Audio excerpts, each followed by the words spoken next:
आप सभी को फिर एक बार मेरा बहुत बहुत नमस्कार। कैसे हैं आप दोस्तों? ईश्वर ने हमें बहुत खूबसूरत शरीर दे रखा है और उसके साथ साथ एक माइंड भी दे रखा है। पर दुख की बात यह है कि हमें ना अपने शरीर का यूज़ करना आता है और ना अपने माइंड का। तो आज बात इसी पर है कि हम किस प्रकार से अपने शरीर का और अपने माइंड का सही तरीके से प्रयोग करना सीखें। शरीर की सच्चाई यही है कि हम जब अपने बॉडी को ज़्यादा से ज़्यादा इस्तेमाल करते हैं तो यह ज़्यादा एक्टिव रहता है और ज़्यादा ऊर्जावान रहता है।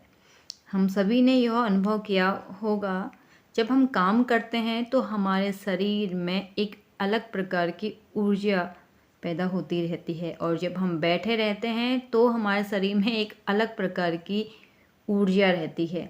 हम शरीर को अगर बहुत आराम की स्थिति में रखेंगे तो यह उस स्थिति में भी रहना पसंद कर लेगी, और यदि हम अपने शरीर से बहुत ज़्यादा काम कराएंगे तो यह उस स्थिति को भी स्वीकार कर लेती है।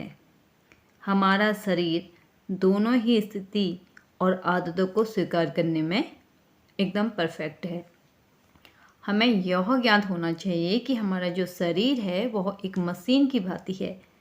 हम जितना इसका प्रयोग करेंगे हमारा शरीर और हमारा मस्तिष्क उतना ही शार्प और एक्टिव रहेगा और उतने ही भली प्रकार से हम अपने हर प्रकार के कार्यों को शीघ्रता से और निपुणता के साथ कर पाएंगे। इसमें कभी भी जंग लगने का हमें खतरा नहीं होगा अगर हम रेगुलर तरीके से अपने शरीर का और अपने माइंड का प्रयोग इस्तेमाल अपने लिए करते हैं। इसलिए हम जितना इसका इस्तेमाल करेंगे अपने कार्यों के लिए तो यह उतना ज़्यादा एक्टिव रहेगा, लेकिन हमें हर कार्यों को करने से पहले ही थोड़ी बहुत सावधानी अवश्य बरतनी होगी। इसलिए जब कभी आलस आए या कार्य के प्रति थोड़ी सी कामचोरी आए तो शरीर को एक्टिव व शार्प करने के लिए कार्य करना बहुत ज़रूरी हो जाता है। इससे हमारा शरीर स्वस्थ व निरोग दोनों ही रहेगा और फुर्तीला भी रहेगा।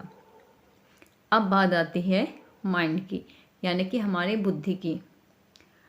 दोस्तों, हमें लगता है कि कोई इतना ज़्यादा कैसे याद कर लेता है, कोई इतना कम कैसे याद कर सकता है। किसी की बुद्धि इतनी शार्प होती है, किसी की बिल्कुल एक्टिव नहीं होती है। तो इसका यही कारण है कि जितना ज़्यादा हम इस बुद्धि का यूज करेंगे यह शार्प भी होगी, एक्टिव भी होगी, और अगर हम इसका प्रयोग करना बंद कर दें तो भी ये एक्टिव रहेगी, लेकिन यह कार्यों को करने में, सोचने में, समझने में बहुत टाइम बर्बाद कर देगी। हमारा माइंड भी हमें इसीलिए मिला है कि हम इसका इस्तेमाल अपने लिए कर सके, जिससे हम अपने जीवन को शानदार बना सके।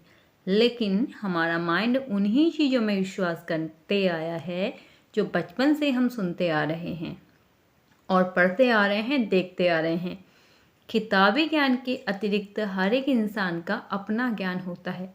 वह चीज़ों को कैसे देखता है, कैसे उनके बारे में सोचता है, और वह तभी संभव है जब वह अपने माइंड को ओपन करेगा। जैसे जैसे वह अपने माइंड को सोचने और जानने के लिए पुश करता है या बार बार हल्का हल्का दबाव डालता है तो वह धीरे धीरे चीज़ों को सोचने और समझने लगता है।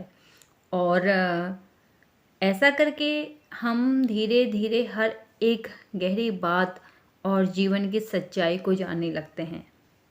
अगर हम इस माइंड का इस्तेमाल करना बंद कर दें तो यह एक्टिव तो रहता है, लेकिन किसी डिसीजन को करने में या किसी चीज़ के बारे में सोचने समझने में यह बहुत समय ले लेगा।